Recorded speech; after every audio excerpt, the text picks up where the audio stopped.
Ils étaient là depuis déjà un moment, lorsque Kara Ali survint à son tour. Il n'y avait personne parmi eux que Kara ne connût. « Sais-tu qui est Hamid Sarraj » demanda-t-il à Ben Salam Adda. « Et pourquoi faire » eurent envie de demander les fellahs tous ensemble. Kara Ali avait laissé tomber sa question comme une pierre, sans tenir compte de ce qu'il disait, sans se soucier si ces gens avaient des affaires à eux à discuter. Pour te dire, il ne se gêna pas et fit comme si c'était son droit. Son esprit lui sérénait, son droit, au fellah de répondre. Ce fut alors que se produisit l'inattendu. Ali Ben Rabah lui répliqua à la place de Ben Salam Adda. « Nous n'avons, si Kara, aucune réponse à te donner. » Pour qui n'y voyait pas de malice, cela fut dit sur un ton déférent. Le fou à grelots qui s'agitait dans sa tête s'excita, et Kara Ali dérailla. « Tu me réponds sur un ton froid et dur, Butor. Tu as encore le lait de ta mère entre les dents. Et encore, j'ignore quelle est la femelle qui t'a enfanté. Mais je connais ton père, un vaurien. Je pense, par conséquent, que ta mère est une ordure. La sœur de ton père et la sœur de ta mère sont aussi des ordures. Maudites en géance, tous. » Il allait leur faire mesurer les distances. Les fellahs, vous leur accordez un pouce, ils prennent une toise. Mais avec Kara, attention. Il ne fallait pas faire de confusion. Il était certes un paysan, mais non de souche. Paysan plutôt monté de la ville, comme les autres cultivateurs de Bdipouplaine le Haut. Tandis que ces Arabes de la montagne, pensait-il, sont venus du désert ou du diable, ils se torchent avec des pierres au lieu de se laver comme d'honnêtes musulmans. Les hommes qu'il voyait en face de lui avaient réellement l'aspect, la couleur et même l'odeur de la terre dont ils étaient issus. Du chèche de leur turban aux babouches de peau tannée qu'ils portaient aux pieds, il n'y avait que leurs yeux, sans âge comme les sources, qui fussent limpides. Ils ne se pressaient pas d'être désagréables, vu que la conversation les intéressait. « Nous ne sommes pas tenus de vous répondre, si Kara, » déclara une fois de plus Ali Ben Rabah, à haute et inintelligible voix. « Tu sais donc quelque chose, toi ?» Et Kara Ali, l'homme de Bdipouplaine le Haut, soupira. « Oui, et tu dois savoir. Il vient souvent par ici. » Il fut le seul à parler. « Tué, vous êtes tous autour de lui comme des mouches quand il arrive. On vous a vu, vous tous, autant que vous êtes. Et chez vous encore. Si on sait, concéda Ali Ben Rabah, si on sait, ce n'est pas à toi qu'on ira le dire. » Il y avait quelque chose d'inexplicable, d'irritant dans cette discussion qui avait mal commencé. « C'est toi, fils de Rabah, qui me fais cet affront ?» Kara s'étonnait qu'un gamin, c'est ce qu'il pensait, et un fellah par-dessus le marché lui dit ces paroles. « Tu ne sais pas ce qu'il est, Hamid Sarraj. Tu ne sais pas. Et tu parles comme un homme. Bien sûr, moi, fils de là-bas, je ne veux pas te manquer de respect. Ali ibn Rabah ajouta aussi. Mais si on sait quelque chose, ce n'est pas toi qu'on ira chercher pour. Car Ali convint une fois de plus que les fellahs n'étaient que des ânes. Et il n'est même pas certain qu'ils aient une âme, songea-t-il. Ils écoutaient les yeux béants. L'un d'eux pressa ses narines contre le pouce et l'index, souffla vigoureusement à plusieurs reprises, de sorte que cela fit un bruit de trompe. Oh. Et l'homme secoua ses doigts et les frotta ensuite sur les poils de sa djellaba. On ne se défaisait pas comme ça de Kara. Ali ibn Rabah et les autres le savaient. Ils ne le savaient que trop. On ne voulait pas et on ne pouvait pas raisonnablement l'offenser. Et il en profitait pour s'imposer.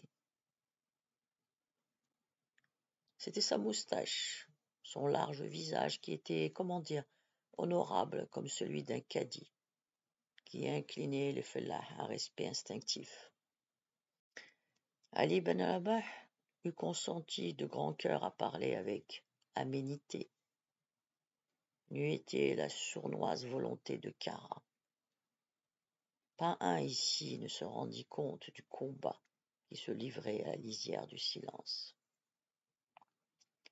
Les paysans eurent le pressentiment d'une menace. Ce fut si brusque, si féroce, que chacun s'empressa de jeter un regard inquiet sur le visage de son compagnon. Là devant, regardez, il y a le diable, se dirent les fellahs. Puisses-tu t'étrangler, mauvais sujet, récitèrent-ils. Puisses-tu tomber dans une marmite bouillante, que tu ailles t'étaler dans une fosse d'aisance impie, puisse ta moustache griller poil par poil au fagot de l'enfer. Le groupe cependant restait tranquille. Kara en avait gros sur le cœur. Tous gardaient le silence. Le démon, son cœur bouillonnait de mauvaise colère. Une grande charrette se montra à leur vue. Il partit à grands pas. Il n'avait pas desserré les dents. Les fellahs n'avaient rien compris à cette discussion. Tout le monde, semblait-il. Tout le monde, et Kara aussi, connaissait Hamid Serraj. Quand Kara les eut quittés, ils se rappelèrent qu'ils ne les avaient point salués en arrivant. Il en fut de même lorsqu'il s'en alla.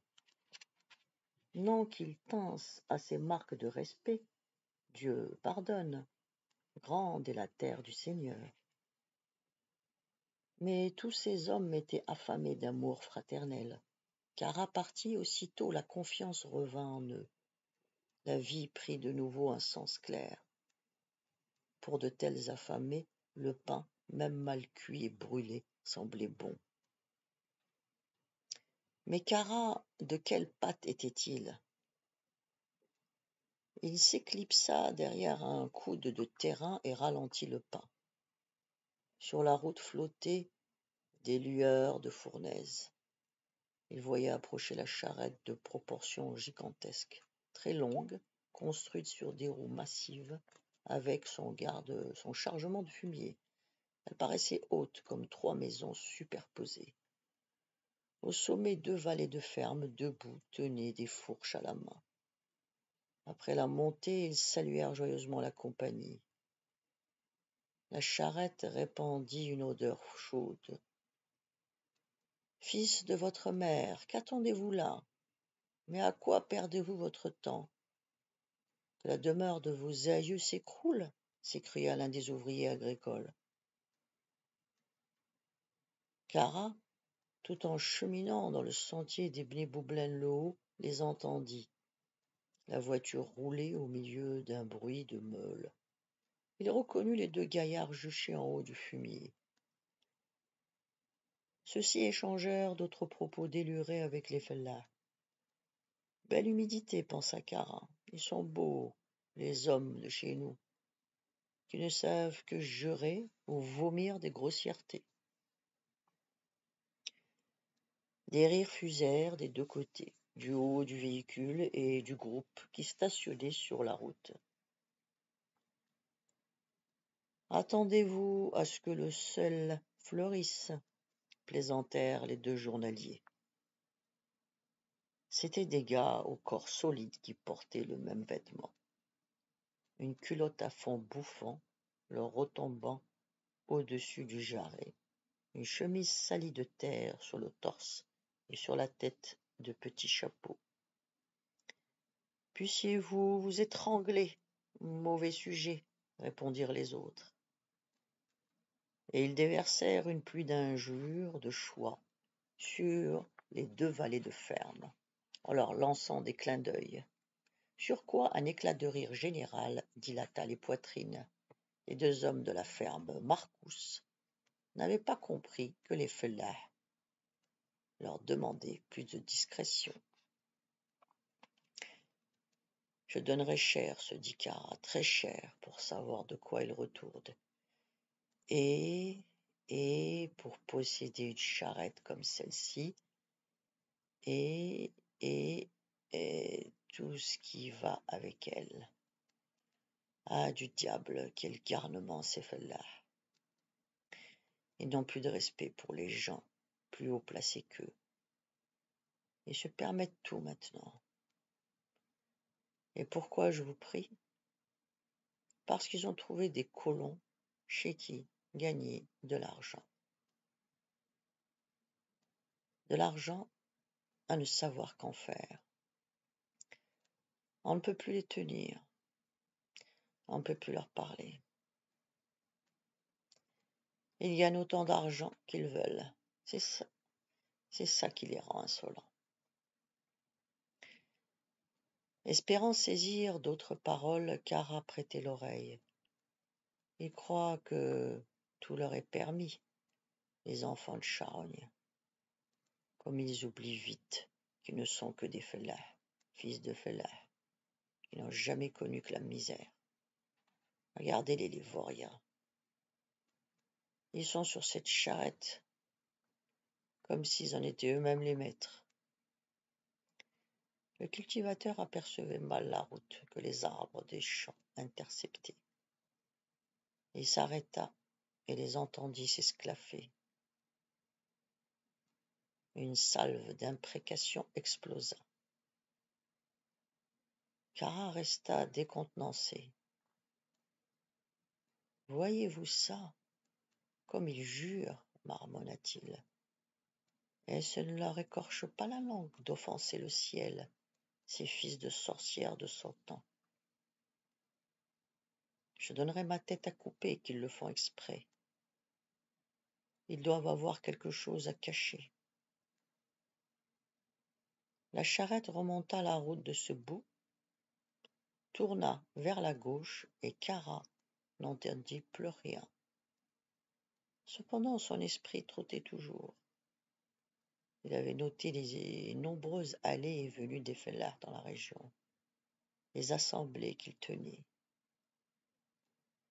Et il ne se trompait pas sur le compte de Hamid Sarraj. Il voyait fréquemment rendre visite aux paysans. Tout le pays étouffait des bruits clandestins et chuchotait.